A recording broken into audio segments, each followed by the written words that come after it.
Bonjour à tous, ici Elsa du blog Ludivcy, un blog interactif à portée sociale abordant la santé mentale et la ludification. Aujourd'hui, pour cette petite capsule du psy ludique, je vous présente une thématique, disons un concept euh, utilisé plus en psychologie populaire, disons, qui me tient beaucoup à cœur. Donc, c'est un concept que je connais depuis que je suis tout jeune et que je n'avais jamais pris le temps de vraiment comprendre qu'est-ce que ça voulait dire. Et plus que j'ai fait des recherches à ce sujet, plus que je m'identifiais à ces concepts. Donc, c'est les concepts d'introverti, d'extraverti ou introversion, extraversion, et en lien avec ça également d'hypersensibilité. Donc, j'ai vraiment le plaisir aujourd'hui de vous parler de ces concepts-là, d'essayer d'un peu plus les démystifier, puis de voir en fait qu'est-ce que ça veut dire en fait introverti, extraverti. Est-ce que c'est de la gêne? Est-ce que c'est de l'anxiété sociale? Est-ce que c'est un boost d'énergie? Qu'est-ce que c'est tout ça? Donc, au fur et à mesure que j'en parlais, il faut garder en tête que ce pas des concepts qui sont utilisés en psychologie clinique, donc ils ne sont pas dans le DSM-5 notamment, mais c'est plus des concepts utilisés dans ce qu'on appelle la culture populaire ou la psychologie populaire. Donc, c'est des concepts comme, exemple, les intelligences multiples ou, par exemple, si je parlais d'anxiété de performance ou de burn-out, des thématiques qui viennent mettre un peu des mots des concepts, une conceptualisation sur des émotions, des sensations parfois qu'on ressent et qu'on a de la difficulté à expliquer. Donc, on entend souvent les termes extraverti et introverti. Puis souvent, c'est associé à ce qu'on va appeler nos aptitudes sociales, nos habiletés sociales. Donc, quelqu'un qui va être un peu plus timide, un peu plus gêné, qui va avoir tendance à moins parler, on va dire que cette personne est introvertie. Tandis qu'une personne qui prend beaucoup d'espace, qui parle fort, qui s'exprime, on va dire qu'elle est extravertie. Tout de suite, j'avais un X ici. Donc, vraiment, le concept d'introversion et extraversion n'est pas associé à la gêne, n'est pas associé à est-ce que je suis gênée, est-ce que je ne suis pas à l'aise dans la situation sociale. C'est plus un concept qui se représente à travers ce qu'on appelle la régulation émotionnelle et la régulation de notre niveau d'énergie. Donc, il y a des personnes qui sont timides ou qui vont se considérer comme gênées et qui vont être extravertis, comme il y a des personnes qui vont se considérer très sociales, très à l'aise, mais qui vont être introvertis. Alors, pour bien définir un peu la différence entre les deux, je vais commencer par décrire qu'est-ce que c'est qu'une personne introvertie, qu'est-ce que c'est qu'une personne extravertie. On va comparer un peu les deux. Donc, commençons par extraverti. Souvent, une personne qu'on va dire extravertie, c'est associé à quelque chose de positif. Il faut être extraverti dans la vie, il faut prendre sa place, il faut être social. Encore là, ici, extraverti, qu'est-ce que ça veut dire? C'est que ce sont des personnes, gênées ou pas gênées, sociales ou pas sociales, peu importe, mais qui vont aller chercher leur énergie, donc ils vont se ressourcer au niveau d'énergie physique ou mentale, souvent un peu plus l'énergie mentale, vont ressourcer leur niveau d'énergie en étant en contact avec des gens. Donc, c'est important de comprendre que chaque action, chaque geste qu'on fait nous coûte de l'énergie. Donc, si je décide de prendre ma tasse à café et de boire, ça me demande de l'énergie. Par contre, si je bois parce que j'ai soif, je viens répondre à mon besoin, donc ça me redonne de l'énergie en retour. Parfois, il y a certaines situations pour certaines personnes qui vont prendre plus d'énergie que d'autres. Donc, on voit souvent, j'utilise ce petit concept-là d'une batterie. On est comme une batterie, on a tous une batterie, un peu comme une batterie de cellulaire. On commence la journée, peut-être que notre batterie est dans le vert, peut-être qu'elle est dans le jaune parce qu'on a mal dormi, parce qu'on n'a pas assez dormi ou parce qu'on est malade, peu importe. On a un niveau d'énergie et plus qu'on fait des choses dans la journée, plus que l'énergie diminue. Parfois, on prend des pauses, on va ressourcer notre niveau d'énergie, l'énergie remonte, etc. Donc ici, dans les situations sociales, des situations où il y a beaucoup de personnes, généralement, c'est des situations où il y a plus qu'une personne en cause, il y a certaines personnes qui vont regagner de l'énergie. Donc, les personnes extrasociales, c'est des gens que, pour rétablir plus rapidement leur énergie, vont avoir besoin ou vont favoriser les situations sociales. Les parties, les réunions familiales, les réunions de travail. C'est des gens qui vont faire des activités plus en groupe que des activités avec une seule personne. C'est des gens qui vont avoir tendance, vu que ça leur apporte de l'énergie, à organiser un peu plus d'activités. Encore là, ce n'est pas parce qu'ils sont plus sociaux, sympathiques ou entreprenants, mais c'est parce que eux, les situations sociales, ça vient rebooster leur niveau d'énergie. Donc, dans ces situations-là, si j'ai plus d'énergie dans les situations sociales, que les gens me rapportent de l'énergie, c'est sûr que j'aurai tendance à aller un peu plus vers les situations sociales puis à plus apprécier ça. C'est là que le lien se fait. Inversement, les personnes qu'on va nommer d'introvertis, c'est des gens qui, dans les situations sociales, quand il y a beaucoup de choses à prendre en considération, beaucoup de stimuli, voir les réactions des autres, savoir comment réagir, s'adapter, c'est des gens que eux, ça, au lieu de leur donner de l'énergie, de les stimuler, ça va leur tirer de l'énergie. Encore une fois, ils ont le même niveau d'énergie qui module selon plein de choses, mais disons que mon niveau d'énergie est dans le jaune, puis que je le sais que j'ai un événement social, puis je sais que ça va me prendre de l'énergie à gérer, bien, j'appréhende que ça va me mener dans le rouge. Donc, je peux faire des choses pour me redonner de l'énergie en retour. Donc, c'est des personnes que quand il y a une situation sociale avec beaucoup de gens, beaucoup de stimuli à gérer, eux, ça leur tire de l'énergie. Donc, ici, une personne introvertie va aller récupérer son énergie différemment qu'être en contact avec des gens. Par exemple, c'est des personnes qui vont préférer les activités où il y a peut-être une autre personne ou les activités solitaires.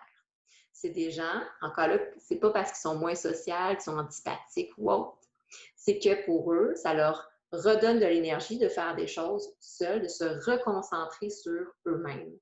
C'est des gens qui vont aimer lire, jouer aux jeux vidéo, écouter des films, prendre des marches. Donc, ils vont avoir besoin de plus de temps solitaire, seuls avec eux-mêmes, que les gens extravertis, parce qu'eux vont chercher l'énergie à travers le social. Donc, ici, introverti, extraverti, on garde en tête, c'est vraiment comment est-ce que je me ressource au niveau de mon énergie. Et là, après ça, il y a plein d'autres facteurs qui rentrent en considération. La personnalité, le tempérament, les difficultés, exemple l'anxiété, les difficultés de sommeil, les gens avec qui on se tient, il y a des gens qui prennent plus d'énergie, il y en a qui en donnent plus, etc. Donc, c'est une petite variable dans plein d'autres variables qui nous définissent comme personne, mais c'est important d'arriver à faire la différence ici, puis à porter attention à ça. De mon côté, là, quand je sens que je n'ai pas beaucoup d'énergie, ça se peut-tu que quand je suis avec beaucoup de gens, ça m'en prend d'énergie? Ou au contraire, est-ce qu'en ce moment, je me sens déprimée et je sens que je n'ai pas d'énergie parce que ça fait trop longtemps que je n'ai pas vu des gens? C'est pour ça notamment que le confinement en ce moment se vit différemment d'une personne à l'autre. Parce que pour certaines personnes, de ne pas être en contact avec des gens, ça leur permet de se ressourcer. Donc, le confinement, ils vivent comme, ils reprennent l'énergie. Tandis que pour d'autres personnes qui ont besoin d'être en contact avec les gens, en ce moment, c'est difficile. C'était difficile avec le confinement. C'est difficile avec le confinement parce qu'ils ne sont pas assez en contact avec les gens puis ils ne vont pas rechercher cette énergie-là. Donc, on garde en tête cette image de batterie. Ça peut être intéressant de vous demander maintenant, est-ce que vous êtes plus introverti ou extraverti? Encore là, comme la vie en général, ce n'est pas dichotomique, ce n'est pas l'un ou l'autre. Bien sûr, il y a différents degrés. Disons qu'on le voit sur une échelle de 1 à 9, parce qu'on veut enlever les extrêmes ici. Sur 1 à 9, où est-ce que je me trouve? Puis parfois, dans certaines situations, je peux être un peu plus d'un côté que de l'autre, parce qu'on est des êtres adaptatifs, on s'adapte selon les situations. L'autre chose que je voulais aborder avec vous, c'est un terme que j'entends de plus en plus en pratique clinique et que je trouvais très intéressant. C'est un terme qui existe depuis quelques années, mais encore là, il y a un peu des idées péjoratives par rapport à ce terme, comme l'introverti parfois est associé à quelque chose de négatif, ce qui n'est pas le cas. C'est le terme d'hypersensibilité. Souvent, dans mon enfance, j'entendais « il ne faut pas être hypersensible, arrête de faire ton hypersensible ». Hypersensible est associé à cette image d'une personne qui réagit trop, qui en fait too much, qui est drama queen ou qui pleure tout le temps, ce qui n'est pas représentatif de la réalité. L'hypersensibilité est présente chez certaines personnes, autant extraverties qu'introverties. L'hypersensibilité, c'est justement cette sensibilité-là, donc cette capacité, parce que je le vois moi personnellement comme une force. C'est une force personnelle qui a, comme toutes les forces, des bons et des mauvais côtés. C'est une force personnelle qui fait en sorte qu'on a une plus grande facilité à porter attention et à observer certaines choses, certains stimuli qu'on appelle. Donc, par exemple, on peut avoir une hypersensibilité au bruit. On peut avoir une hypersensibilité au toucher. On peut avoir une hypersensibilité à la lumière. On peut avoir une hypersensibilité à la présence des gens.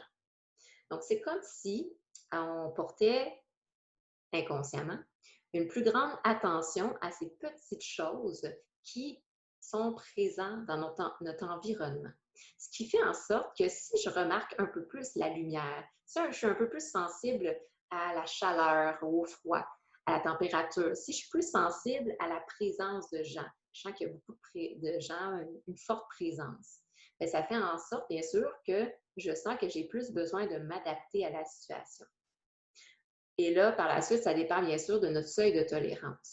Est-ce que je tolère un peu les situations qui sont inconfortables ou c'est correct, j'arrive à bien tolérer?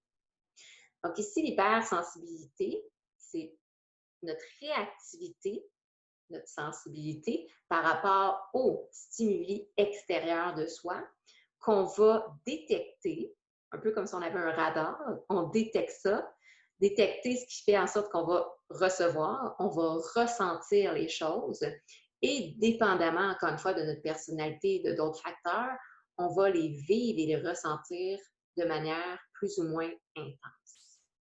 Certaines personnes hypersensibles, c'est des gens qui vont ressentir fortement certaines choses. Ça peut être les émotions, ça peut être des sensations. Et par la suite, avec cette hypersensibilité-là, c'est d'arriver à la tolérer, la gérer selon les situations. Certaines situations, c'est tout à fait correct de ressentir quelque chose puis de l'exprimer. D'autres situations, c'est qu'on doit apprendre un peu plus à le tolérer. Donc ici, dans l'hypersensibilité, comme je nommais, c'est une force personnelle. Certains enfants, certains bébés même, parce que ça part de la naissance, ont un tempérament qui va être un peu plus hypersensible, d'autres non, c'est correct. Et il y a des bons comme des mauvais côtés. Les bons côtés, notamment, commençons avec le positif, c'est que c'est des gens souvent qui sont très attentifs à leur environnement. Ils vont remarquer les expressions faciales, ils vont remarquer les émotions des autres, ils vont avoir une très grande empathie. C'est souvent des gens qui ont aussi une très grande ouverture d'esprit parce qu'ils ressentent et vivent plusieurs choses avec une grande subtilité. Il y a beaucoup de fluence, de flexibilité dans leurs émotions et leurs réactions. C'est des gens qui vont souvent être très créatifs quand ils arrivent à être à l'écoute de cette sensibilité-là et à l'exprimer sous forme créative. C'est des gens aussi qui vont être beaucoup axés sur des valeurs humaines, le partage, l'entraide, parce que justement, ils ont une très grande empathie en observant et en remarquant les réactions des autres, ce qui sont des très belles valeurs humaines. L'envers de la médaille, c'est que parfois les personnes hypersensibles ont un peu plus de difficulté avec l'impulsivité et la spontanéité émotionnelle. Donc, une émotion qu'ils vont ressentir, bien, ils vont essayer de la rejeter ou de réagir parce que c'est difficile à tolérer. C'est des gens qui vont vivre justement une plus forte intensité émotionnelle. Donc, des fois, une émotion qui, pour quelqu'un, pourrait être un 3 sur 10, bien, eux vont le ressentir comme un 7 sur 10. C'est des gens, à travers l'hypersensibilité, qui peuvent adopter justement des comportements qui vont être considérés un peu plus étranges. Ils vont se refermer, se replier un peu plus sur eux-mêmes pour essayer de tolérer des fois des émotions, des sensations qui sont désagréables. ce qui peut causer parfois des malaises sociaux. Mais c'est important de comprendre que c'est pour eux, ça peut être important de prendre ce temps-là pour gérer ce qu'ils vivent avant de revenir dans la relation sociale. Également, c'est des personnes qui sont un peu plus enclins à développer des troubles anxieux parce que, bien sûr, ils vont être plus sensibles à ces émotions et sensations comme la peur, par exemple. Si je suis plus sensible, ça veut dire que ça se peut que certaines choses me font vivre un peu plus de peur et la peur peut se transformer en appréhension, en anxiété, en anticipation, etc. Donc, l'hypersensibilité ici est présente chez différents types de personnes, différentes personnalités, tempéraments, mais c'est important de comprendre que ce n'est pas quelque chose de négatif. C'est une force personnelle qui a des côtés un peu moins agréables, mais qui met de l'avant de très belles forces, notamment au niveau interpersonnel, social et aussi au niveau de l'introspection.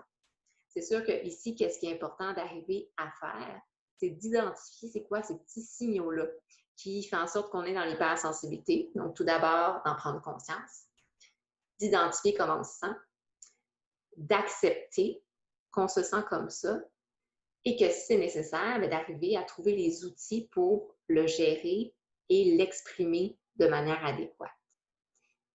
En ce sens, je vais vous partager des informations que j'ai trouvées très intéressantes sur un site qui a été écrit par un psychologue en France et je trouvais qu'il expliquait très bien c'est quoi un peu les signaux de l'hypersensibilité. Donc, je vais vous partager ça à l'instant.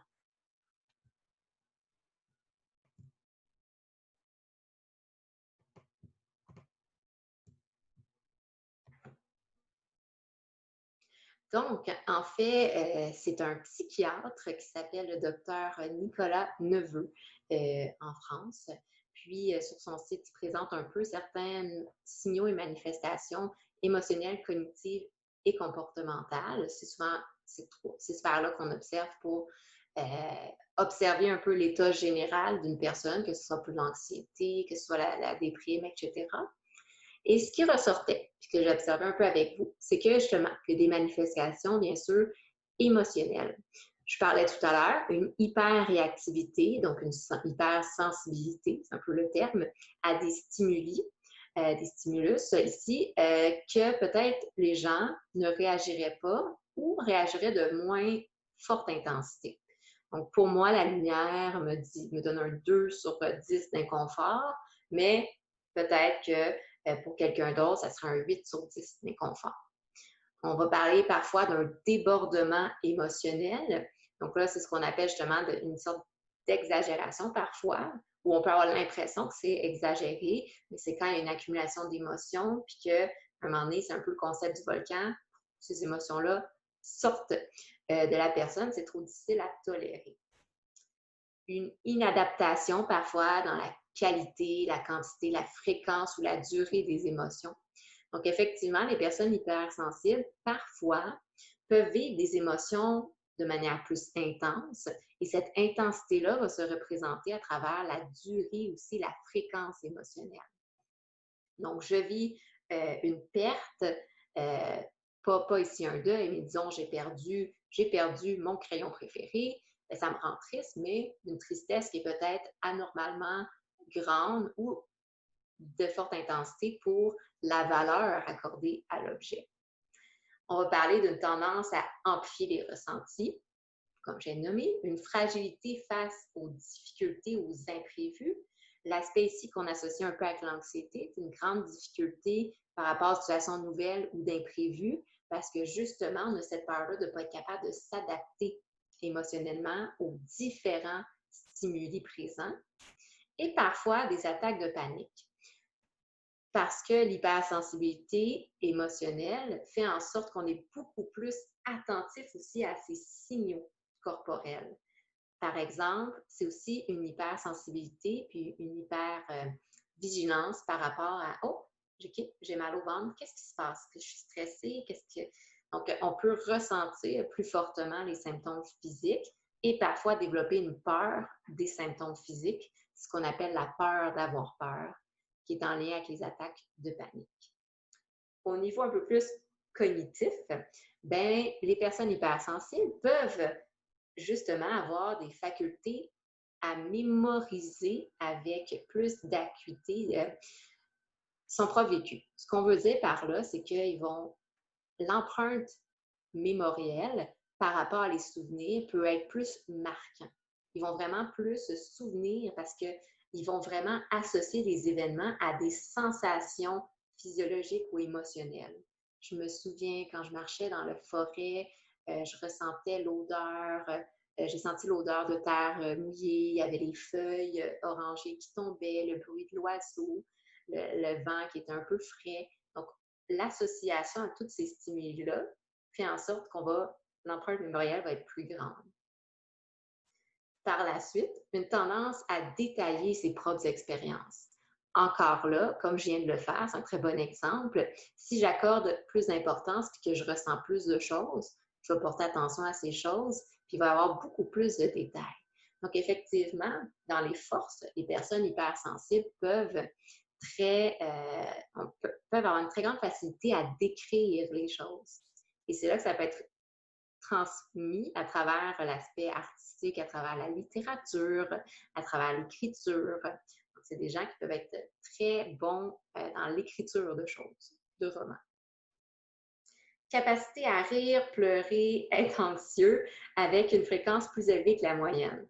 Donc ça ici, ce que je parlais avec l'intensité émotionnelle, ça fait en sorte que ça peut être des gens aussi qui sont très expressifs émotionnellement parce qu'ils vivent des émotions plus intenses que la moyenne des gens. Parfois, il peut y avoir une difficulté de mentalisation parce que la mentalisation, en fait, c'est la capacité à intégrer les concepts théoriques. Donc, exemple, le concept de gestion émotionnelle, on va le comprendre mentalement, et après ça, ça va être de l'intégrer puis de le mettre en pratique dans sa vie. Donc, ici, parfois, il peut y avoir cette difficulté-là parce que ça peut être plus confrontant. C'est confrontant de vivre certaines émotions. Ça peut faire peur, on peut faire de l'évitement. Puis, effectivement, il peut aussi y avoir une difficulté avec le seuil de tolérance à l'inconfort que ça engendre. Il y a une tendance à l'introspection qui est une très grande force, donc la capacité à s'analyser soi-même, mais qui parfois peut être aussi une difficulté quand on est trop dans la rationalisation puis qu'on n'est pas dans le passage à l'action. Il peut y avoir des ruminations. Encore une fois, c'est quand on est trop dans notre tête, mais dans le passé. On essaie de tout penser à toutes les choses qu'on a faites, toutes les choses qu'on a ressenties. On ne veut pas bloquer dans le passé. Et parfois, des mémorisations trop précises, mais d'expériences négatives. Donc, si j'ai tendance à faire une empreinte mémorielle très grande de ce que je vis, ça veut dire aussi que les choses négatives que je vais vivre, ils vont être plus marquantes. Puis parfois, on ne veut pas que ça devienne non plus traumatisant.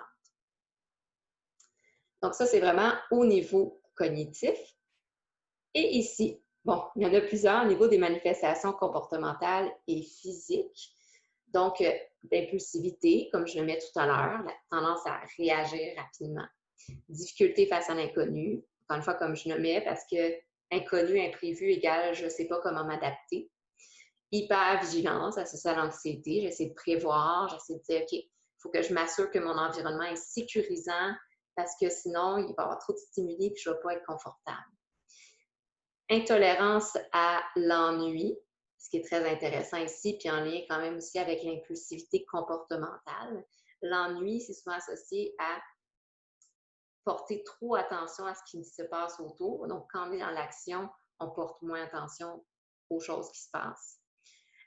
Souvent, les personnes hypersensibles, ça engendre une très grande fatigue.